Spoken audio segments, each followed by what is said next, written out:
of you to Vestry Orientation. My name is Brendan Hunter. I'm a program director here at the Episcopal Church Foundation. So glad that you're taking the time out of your schedule this evening for this webinar.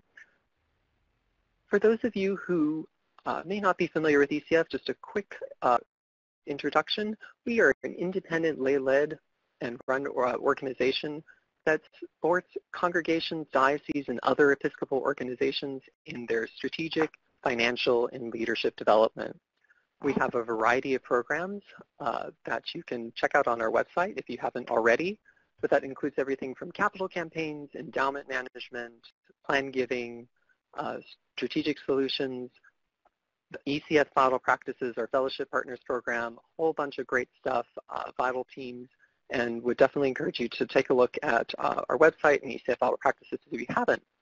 I'd also particularly like to point out to and highlight to you at this point of the year when a lot of folks are coming onto Vestry service, some of ECF's publications, which are here featured on your screen, including the Vestry Resource Guide, serve your one-stop shop for all things in Vestry service, as well as our Funding Future Ministry, Giving on Demand, and Beyond the Baptismal Covenant. We have a bunch of other brochures and other publications available through our distributor, which is Forward Movement, or you can check out Amazon or your favorite Episcopal bookseller. Again, I'm Brendan Hunter, program director here. I come from a background in parish administration, with having served in the Diocese of Chicago prior to this. Also on the board of trustees at my own congregation here in New York, so I am very passionate about parish administration and being able to run things well. As I like to say, good administration is good ministry. And also like to take a moment to introduce my colleague, Miguel Escobar. Hi everyone. As Brendan said, my name is Miguel Escobar, and I serve as the Managing Program Director here at ECF for the area of Leadership Resources, which includes ECF Vital Practices and the Vestry Resource Guide and all of our workshops and webinars, a variety of tools and resources to help equip vestries so that they can do their work very well. It's a joy and honor to be here, and I look forward to spending the next hour talking about the different ways that vestries can effectively serve the church. So moving to the next portion of the webinar, I'd love to just begin with an opening prayer for everyone. We advise vestries to always begin with some form of prayer, and so taking our own advice, we'd like to just start us off with this prayer, which is attributed to Sir Francis Drake. So I'll just read it aloud, and if you can just sort of center yourself, and so we can get started. Disturb us, Lord, when we are too well pleased with ourselves, when our dreams have come true because we have dreamed too little, when we arrived safely because we sailed too close to the shore. Disturb us, Lord, when, with the abundance of things we possess, we have lost our thirst for the waters of life. Having fallen in love with life, we have ceased to dream of eternity, and in our efforts to build a new earth, we have allowed our vision of a new heaven to dim. Disturb us, Lord, to dare more boldly, to venture on wilder seas, where storms will show your mastery, where losing sight of land we shall find the stars. We ask you to push back the horizons of our hopes and to push into the future in strength, courage, hope, and love. Amen. I always think that that's a wonderful prayer for vestries to get started with the beginning of the year, and as we start this new journey and push forward on wilder seas, to be really courageous and faithful in the midst of this good work. There are 4 sections to this presentation, and Brendan and I will be handing off parts of it to one another as we go along. We'll also be keeping an eye on the questions in the chat box throughout, So as we go through this material, if you have a question for clarification or discussion, please just type it into the chat box, and we hope to get to it in a moment. We're going to be going over the role of the vestry and how the changing of the role of the vestry over time.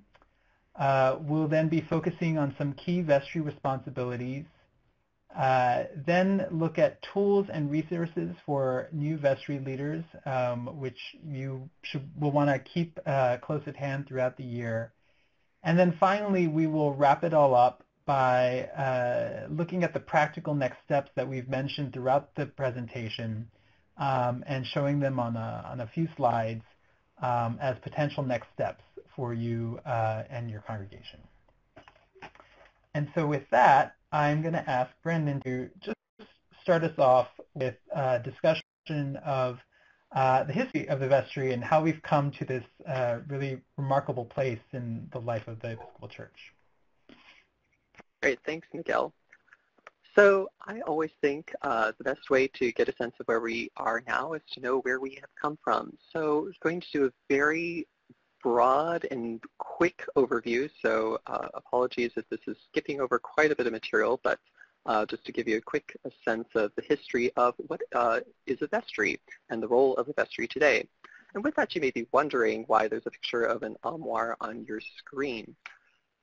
In the Church of England, the annual election of church wardens took place during Easter week. It was a pretty simple process. All adult landowning males would crowd into the room where the clergy would be robing, a room called the vestry, to hear accounts of the past church wardens and to elect their successors.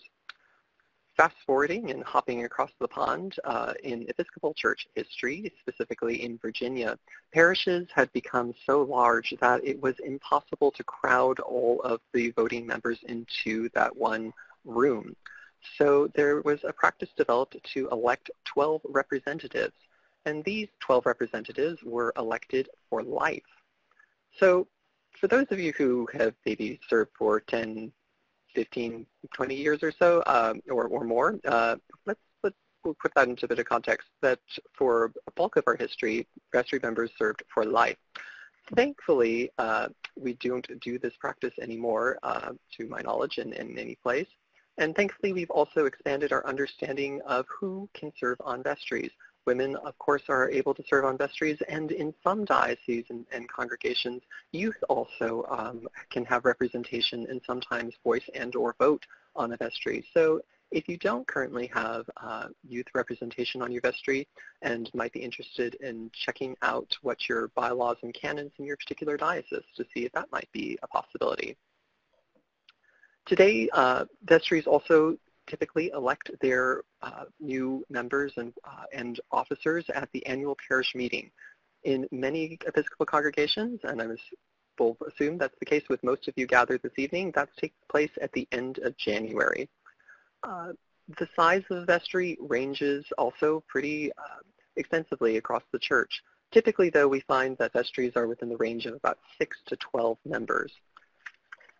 One practice so that it's easier to find new vestry members, particularly in a situation where you have a smaller congregation, is to consider decreasing that size. So say if you're a congregation that has 50 people on a Sunday, or maybe even 30 on a Sunday, it might be kind of difficult to be able to find 12 people and to switch off those folks every single year and get 3 new folks to come on board. So again, would encourage you, if this is something that is difficult and a strain for you, to consider checking out what your options might be for your vestry. The rector is the presiding officer of the congregation, which is not to say, of the vestry, but this is not to say that the rector has to lead all meetings. The former bishop of the Diocese of Texas, Claude Payne, advises rectors to consider training their senior warden or another trusted member of the vestry to facilitate regular meetings. In Bishop Payne's words, this allows rectors to focus on the matter at hand rather than how well the meeting is being run, to be able to note body language, and to be able to intervene when necessary. Typically, there are 2 wardens on a vestry in parishes. This is typically a junior warden and senior warden. In mission congregations, this is typically a bishop's warden, people's warden. Terms can vary. If you have something beyond that, I'd be curious to hear that in the chat box, what you call your wardens in your congregation. In some congregations, we know that the practice is for a junior warden to have specific responsibilities over church property and buildings. There is nothing that says this is set in stone. Again, in most cases, this is by tradition. So again, if this is something that may be a practice you need to consider revising, know that there is some flexibility in there. Some vestries will also elect a treasurer and clerk. In some cases, these are appointed officers. So these are some of the basic principles of most Episcopal vestries, but what is it that vestries do? The Episcopal Church Foundation sees the role of vestries in 4 basic parts, as you can see outlined on your screen. While there's oftentimes an almost exclusive emphasis on the stewardship of a congregation's property and finances, ECF believes that vestries have a key role first in discerning how God is calling your community of faith to live out the gospel in your particular place and in this particular time. Second, working with the clergy to articulate a shared mission, vision, and strategic plan for the congregation that responds to God's call for your congregation. Third, we feel it's important that vestries have a role in identifying new leaders for both the congregation and the wider church. I'll also speak a little bit more about that in just a moment. And finally, vestries are the legal representative body of the congregation for all matters pertaining to the corporate body, and thus do have special responsibilities related to the property, finance, and human resources of the congregation. We'll explore those in a little more detail in a moment. However, I'd like to just underscore what it is that you actually are canonically required to do. So one of the interesting and perhaps quirky aspects of the church-wide canons is that they actually have very little to say about what the purpose and organization of a parish vestry is to be. This is the list, and as you see, broadly speaking, the first 2 bullet points relate to making sure that a congregation is being good stewards of the property and finances, whereas the second 2 relate to identifying religious leadership. Vestries play a particularly important role during times of clergy transition and in nominating people for holy orders. In the prior slide, I outlined what ECF sees as what is the 4 main responsibilities, and these canons offer more detail about the latter 2, that is, in identifying new leadership and stewarding resources. What's missing from this description, however, is that the important role that vestries have in discerning God's call to the congregation and developing a mission and vision and strategic plan in response to this call. More and more, we believe that vestries are called to partner with their clergy in leading the congregation in this complex and, quite frankly, very challenging time. And these are challenging times for Episcopal congregations. Since 2012, ECF has been conducting a series of surveys with our ECF Model Practices subscribers to be able to identify those areas that they need the most help in currently, and we're looking in 6 months down the road. What you're seeing on your screen is a summary of both those questions. When asking church leaders to think over the past 6 months of ministry what areas they needed the most help or guidance in, it's not surprising that topics such as vestry leadership, stewardship, administration, and change were all pressing needs. We've also been seeing clergy transition move up to the top of this list as more priests in the baby boomer generation begin to retire, or in some cases, congregations are no longer able to afford a full-time clergy person.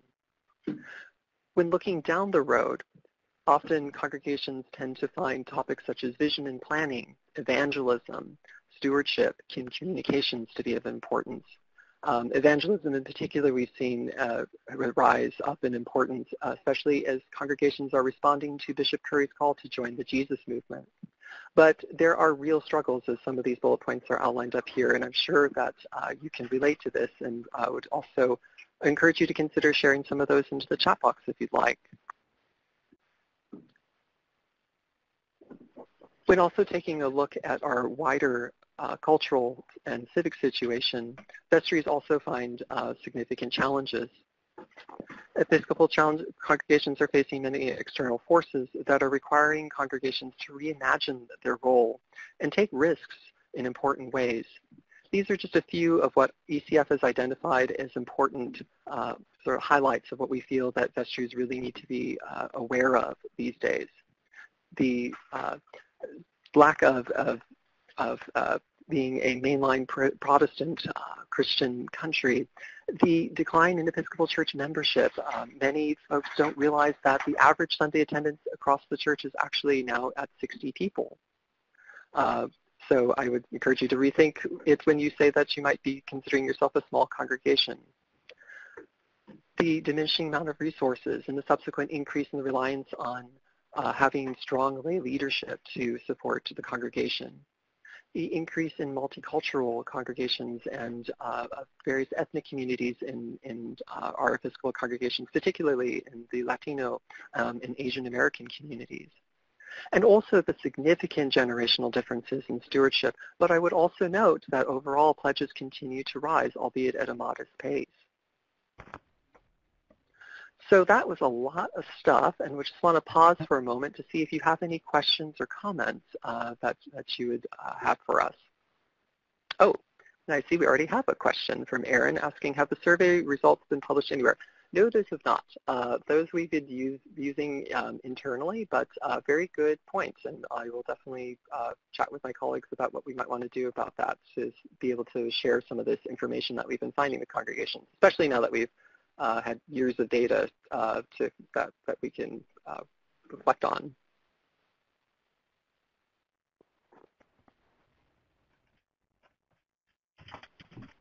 And I see that we have someone typing a question in, but also would encourage folks that if you do have a question that pops up later on, please feel free to write that into the chat box. We'll make sure we'll get around to it.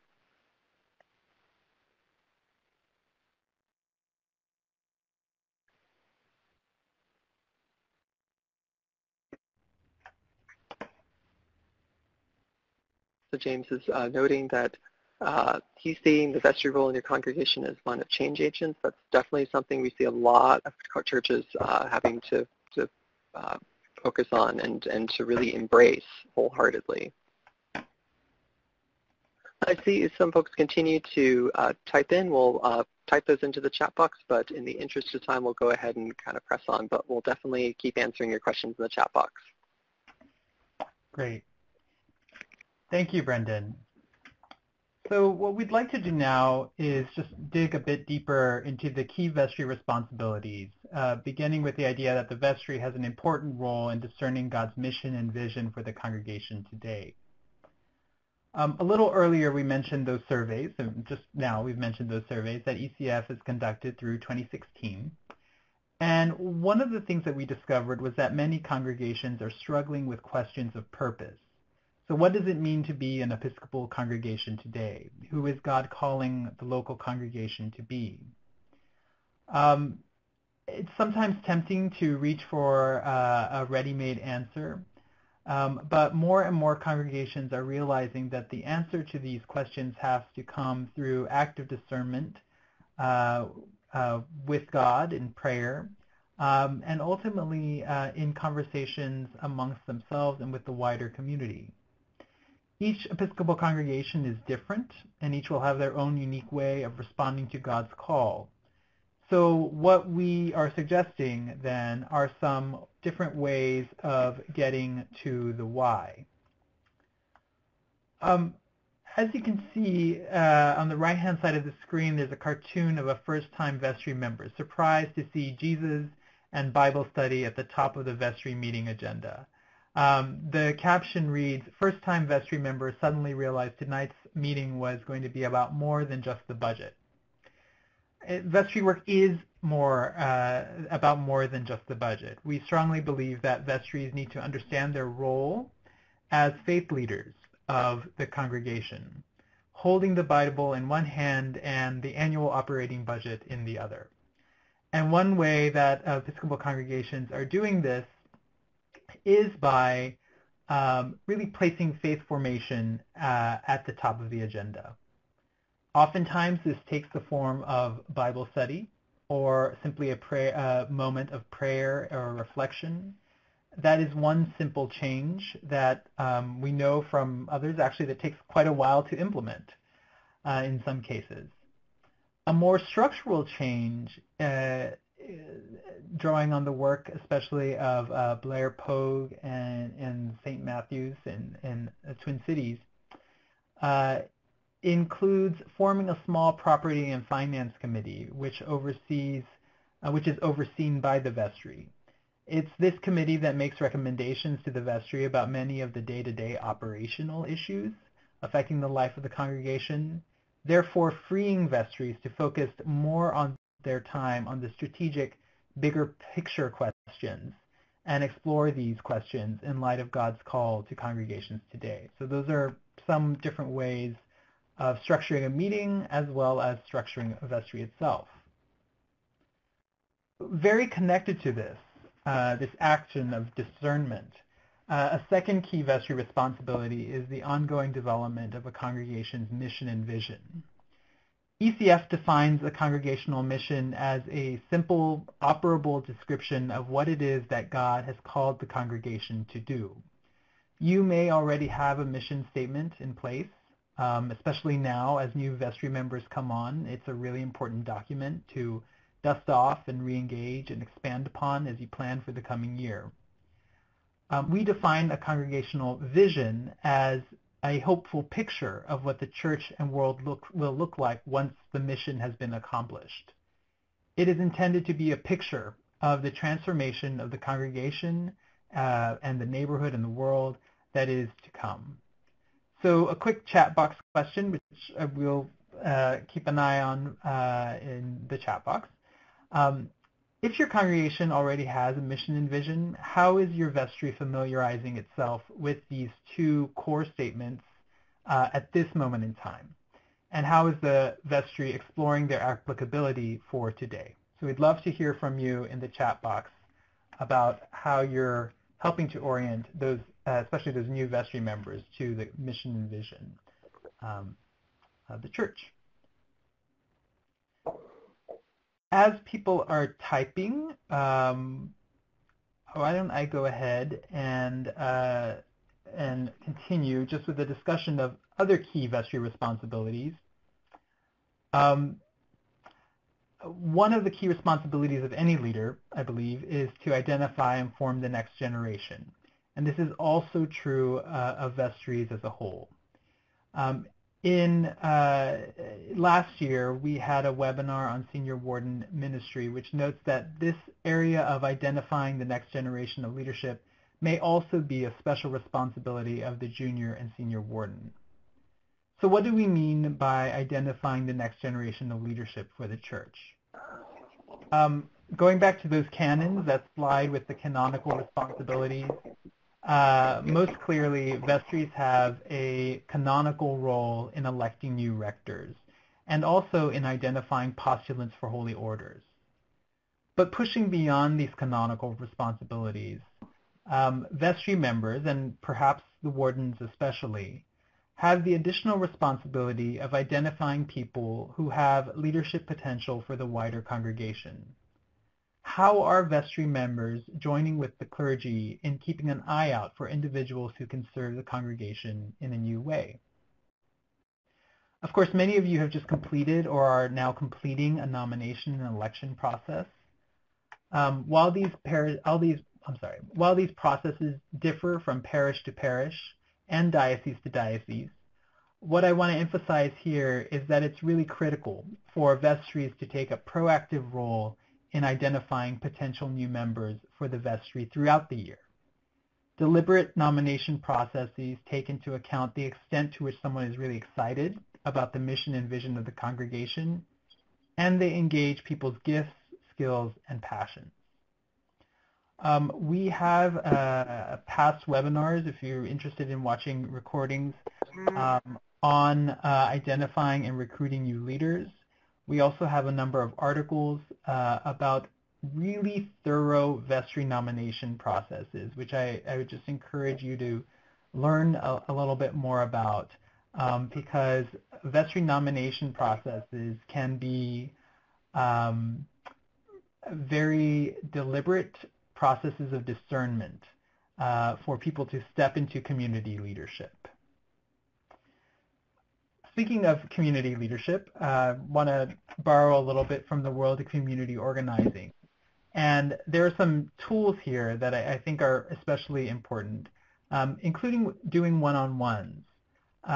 We really encourage vestry members, especially wardens, and clergy, to be proactive about searching for people with significant leadership potential, conducting one-on-one conversations with those individuals to explore gifts and talents. And then there's this wonderful old adage which says, want something done, ask a busy person. People who are heavily involved in their community are oftentimes very busy, but they're oftentimes also the people who will follow through on their commitments. And so you do want to plant the seed of the idea of possibly serving on the vestry early in the year, and gently coaxing them into the role of leadership, because they clearly have a passion for community leadership, which can really benefit the congregation.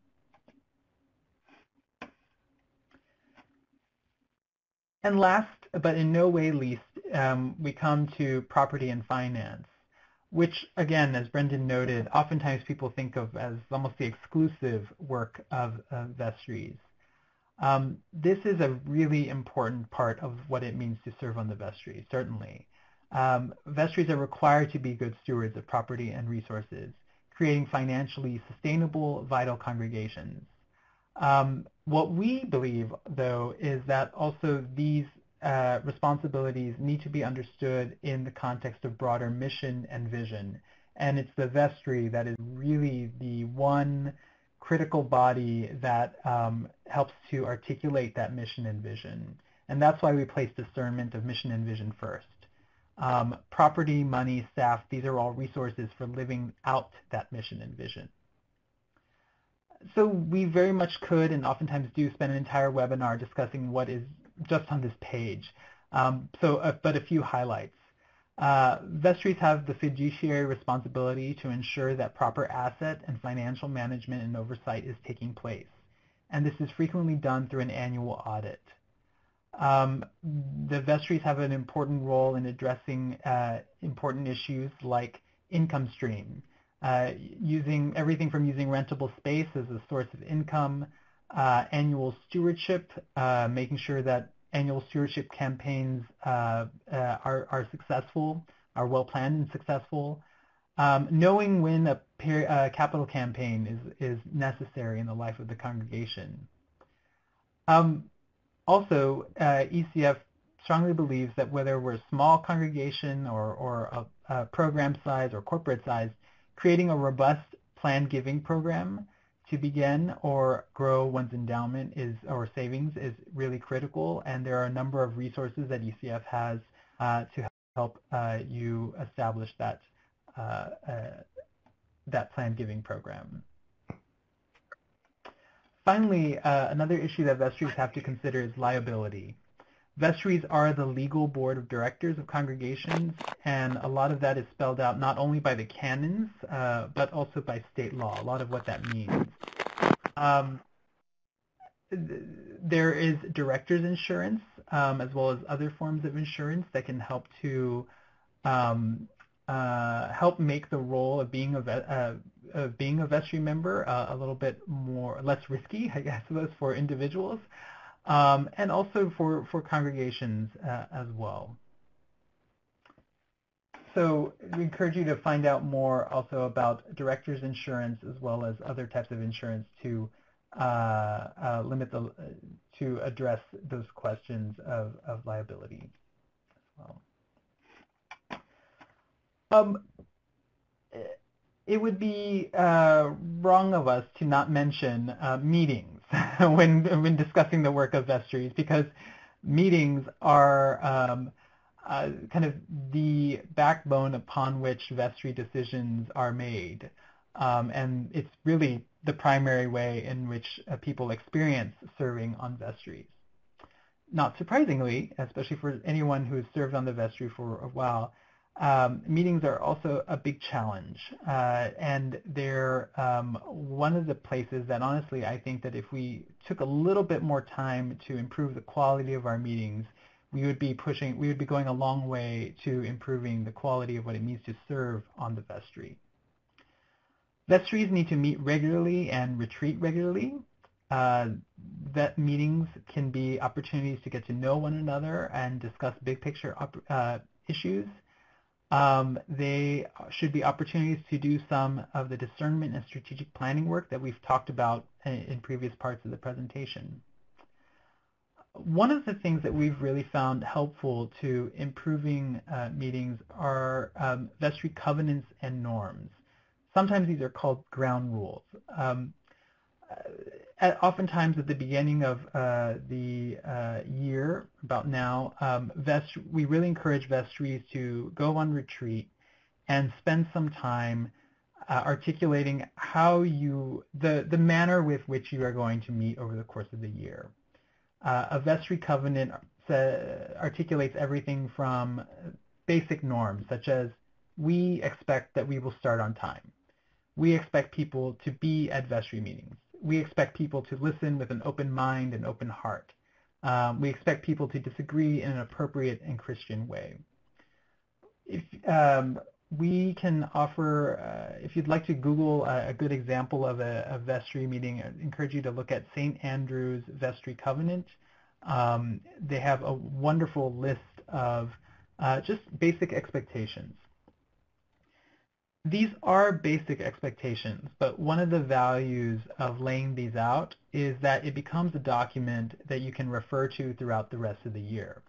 So as might be inevitable, as people start to maybe not show up or show up late or disagree in inappropriate ways, it becomes an external agreement that you can point to and say, hey, remember at the beginning of the year when we all agreed to these norms? In fact, we all said that we would excuse me, meet according to these customs.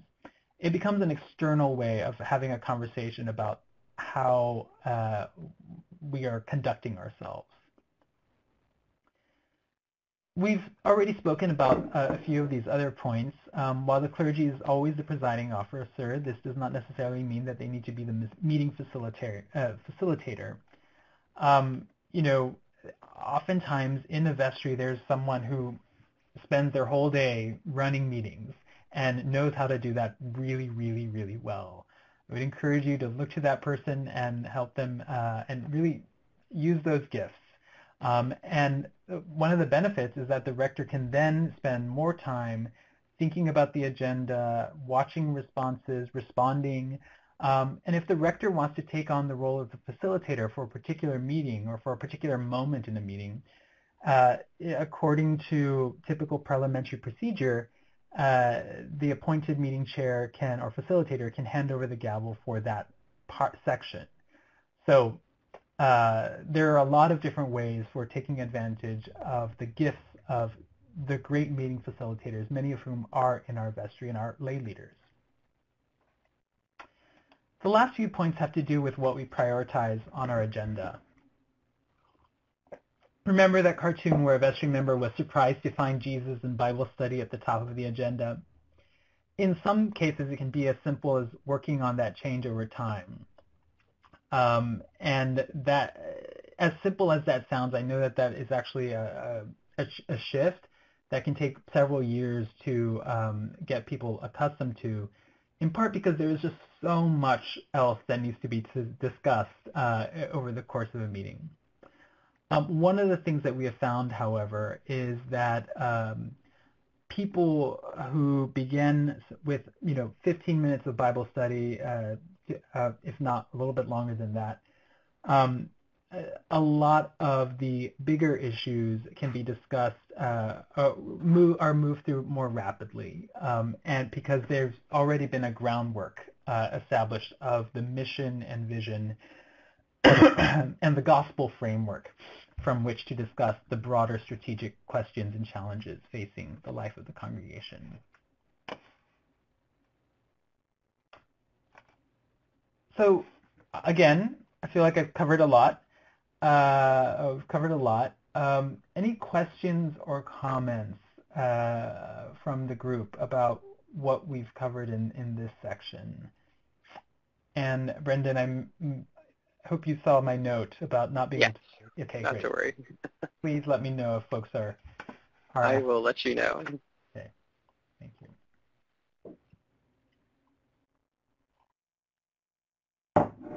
And as some folks are typing in some questions, also had put up some questions for all of you to also think about and perhaps might want to consider discussing with your vestry.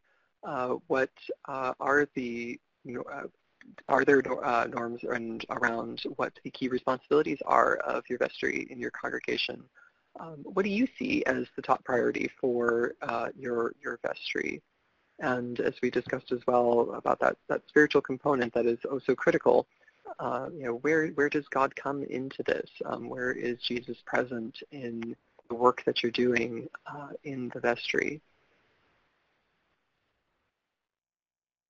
And if you haven't checked out, I will put a plug in for this month's issue of Vestry Papers. We also have a great article that shares a resource on vestry meditation, so that if you're looking for a resource, there are some out there to help you with that, as well as decommissioning liturgy for retiring vestry members. It's pretty cool, so I'd encourage you to check that out.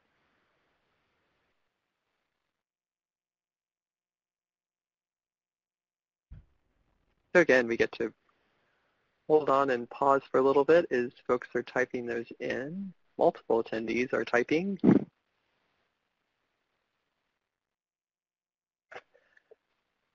Scott has shared with us that he's found that the rector presiding allows for him/her to be neutral when it comes to voting, which pastorally feels better than having the chair vote, which might be the case in having a layperson chair. So very good point, interesting point, and definitely thank you for sharing that to consider in terms of whether or not it would be best to have the rector or a layperson chairing. So good thing to keep in mind. Thanks for sharing that. James is asking, what about commissioning of new members? We have been searching for that as well to find some examples of that. But actually, the Book of Occasional Services is a great place to go to. The Book of Occasional Services, last edition, 2003, which I must have taken home with me because I don't have it on my desk. But that does have all sorts of various types of commissioning services for various folks, anywhere from leaders. I don't recall if it has vestries particularly, but there are a wide variety of things that you can adapt very easily in the Book of Occasional Services. So I'd start there first.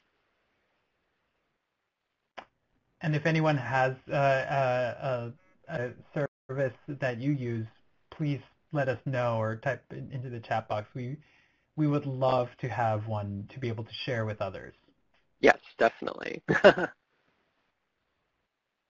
So we're just sharing that although we subscribe to the ideal, our vestries find ourselves grappling mostly with how to keep the church open, finances, in other words. And definitely we feel your pain and know your struggle in that, but know that there are many great examples of being able to create space to be able to also spend time on the spiritual matters that are at the heart of these decisions, and that while it can be a slow, difficult, even sometimes painful process to get to where you need to be, I'd encourage to keep pressing to make some space for that, because that can really make all the difference. And we have some great resources if you want to get in touch. Be happy to share some great stories that we have of congregations that have done that work. Carol sharing that we started to use a consent agenda. Thank you for bringing that up. Greatly reduced time spent in meetings. We end our meetings at Compline. That's awesome. Struggling to get the prayer section of the meeting moved to the beginning. Well, better to have some than none. And thank you for bringing that up. Consent agendas can be a really, really great tool to use. That I would encourage folks, if you're running a healthy and functioning team, so I wouldn't just say everybody should jump into using a consent agenda. but that can be a really great resource. And for those of you who are not familiar with that, basically the consent agenda involves items that are put together and sent out ahead of time for everybody to review through. Generally, these are non-controversial items that that are not going to take up the time during the meeting, i.e. questions or anything like that can be clarified ahead of the meeting. And so by the time you arrive at the meeting, everyone just votes to approve the consent agenda, and you can get all that business out ahead of time. Miguel, I don't know if you could pull up maybe that resource on VP as well. We can share that. The question on the average length of Vestry meetings from Grace Church in Sheboygan. Great question. That also varies, and so we'll say, consider what feels good for you. That ranges all over the place. That said, keep it at a humane time. I would not personally want to attend a meeting that lasts 2 hours, but generally most vestries do an hour to an hour and a half, I would say, is what we typically find most vestries do. It can be difficult to do all the business, but, oh yes, go ahead, Miguel.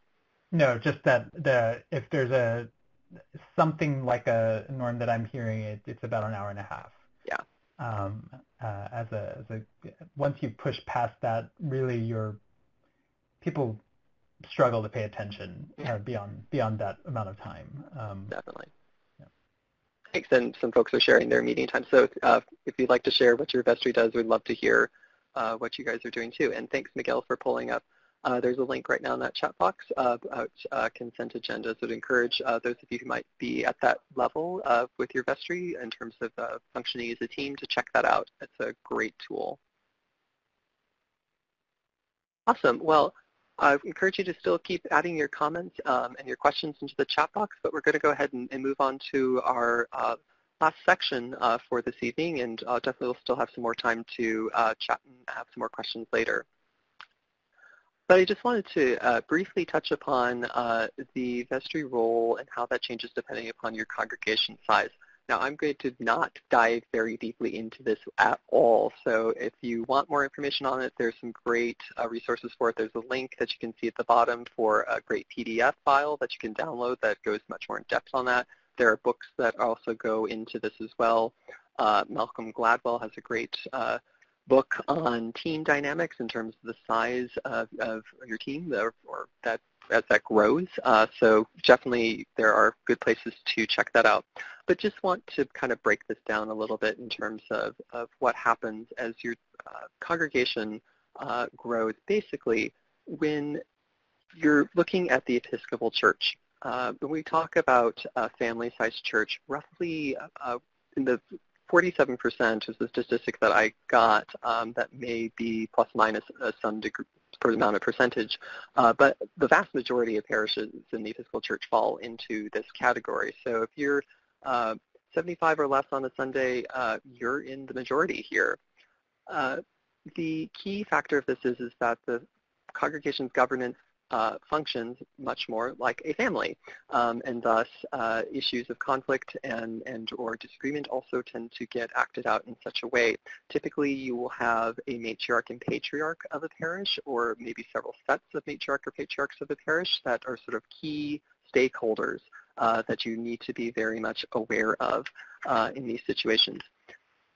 We often think that the success for such sized congregations would be to grow to the next size, but I'd encourage you to think about how success may be a deeper sense of that congregation's mission and ministry, its purpose as a member of the body of Christ. And for many congregations within this size range, that discovery is really significant and much more meaningful and impactful than focusing on growing to be a large congregation.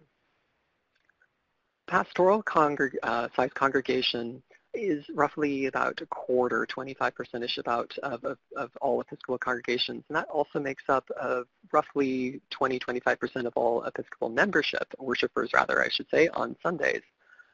Family-sized church grows to a pastoral-sized church. That center of that tight-knit family shifts to a group of lay leaders typically that assumes responsibility for programs, new member incorporation, so that it's less concentrated on a few individuals and to more cluster of groups.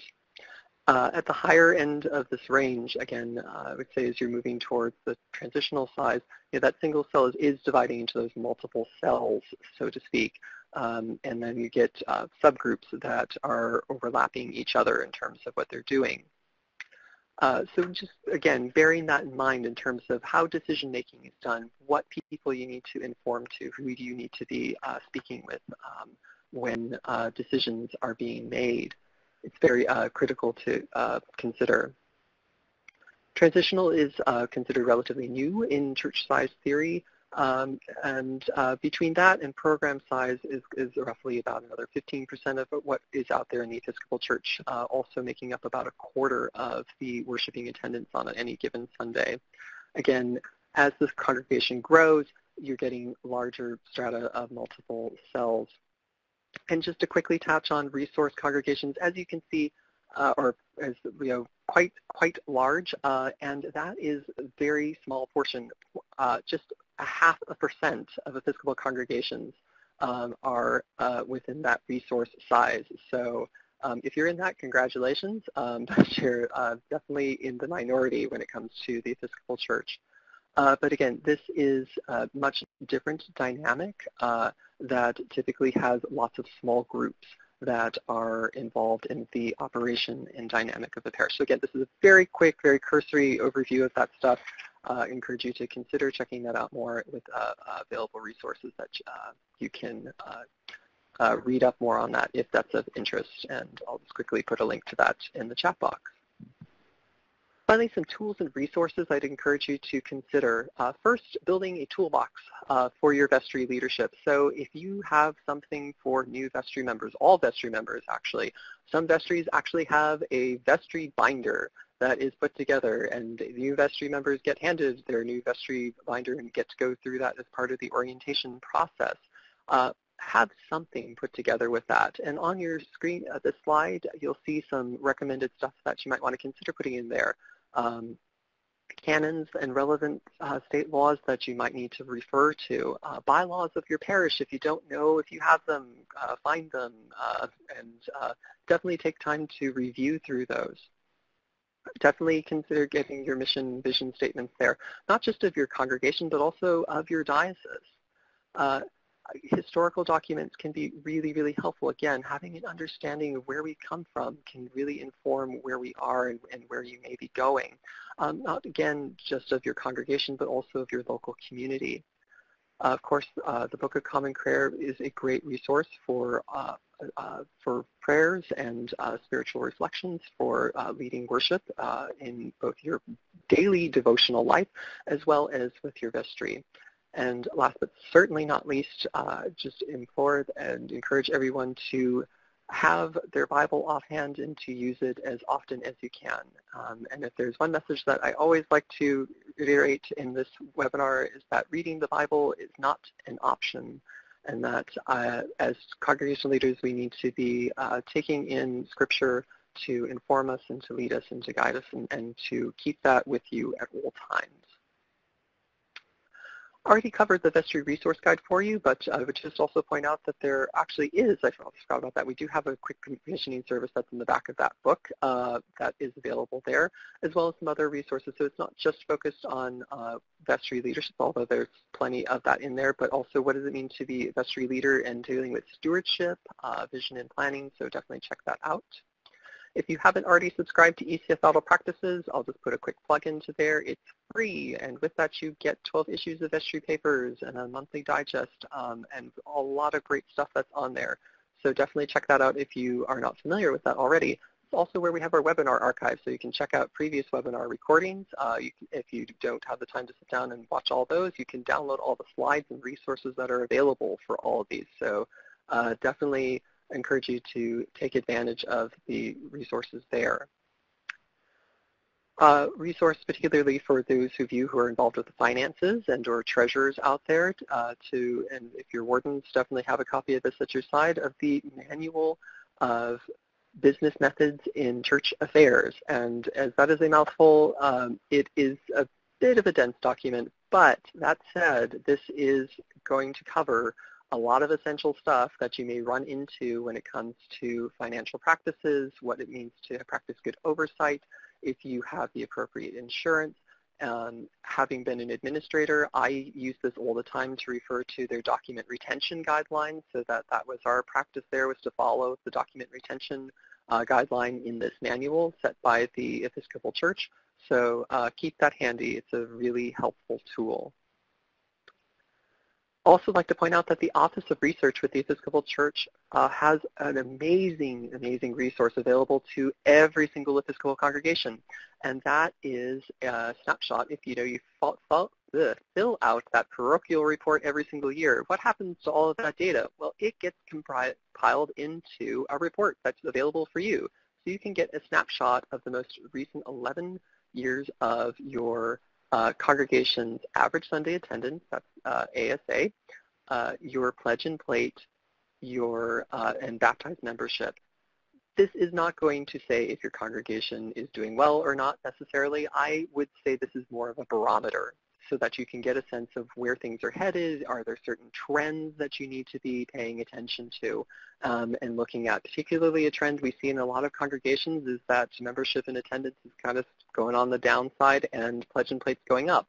Well, pledge and plate's going up, that's great, we got the money, but is that really a sustainable trend that's happening? So take a look at that, utilize that, as well as the local demographic report that's available. And again, that's free. It's a community profile that highlights 12 demographic insights, including population, age, household statistics, income, and other various trends. Some cases it may be more useful than others, but check it out because it's available and compiled for your congregation absolutely for free. So it's got some good stuff. Take advantage of it. So now I'd just like to open it back up to for more questions, if any other discussion. And as folks type some things into the chat box, I'll also ask Miguel to lead us through some ideas for some potential next steps that you might want to consider for as you go back to your vestries. Great, thank you, Brendan. So what we've done is we've gone through some of these will be familiar. They should be familiar. What we've gone through is the previous slides and noted instances in which we offer a practical next step. And so we've kind of compiled them into these two next slides. I'm not going to go through the list because, again, we've talked about all of these. I'll just highlight a few. The first is going back all the way to the beginning of who could be on the vestry. One thing is research diocesan candidates to see if youth can be elected to serve on the vestry and what are the parameters by which that will take place. The little cartoon on the right-hand side, I don't know if you can read it, says, newest vestry member Heather's suggestion to remove all the pews was an excellent conversation starter. So you may have some unexpected conversations whenever you invite youth, and that's part of the fun. I think another one that's really important is, they're all important, but one of the other ones is, that slow process of moving vestry meetings toward discernment of God's mission and vision for the congregation. What are some structural changes to the agenda or even to the vestry itself that would help facilitate that over time? Really, we emphasize, I think, the importance of beginning regular vestry meetings with an extended period of prayer and Bible study to really remind everyone that this is a form of a ministry, and vestry members are faith leaders in the congregation. Another, one of the things that I don't think I mentioned, but I would really encourage everyone to do, is to watch a recording of ECF's webinar, The Basics of Parish Finances. And perhaps, Brendan, if you could put that in the chat box. This is not just intended for treasurers, it's intended for everyone who serves in the vestry. It's, again, like the title would say, a basic overview of how to understand some of the basic numbers that you have and some of the reporting that is required for parish finances. We discussed consent agendas, move toward a consent agenda style for a meeting for approval of reports, and the importance of building your toolbox.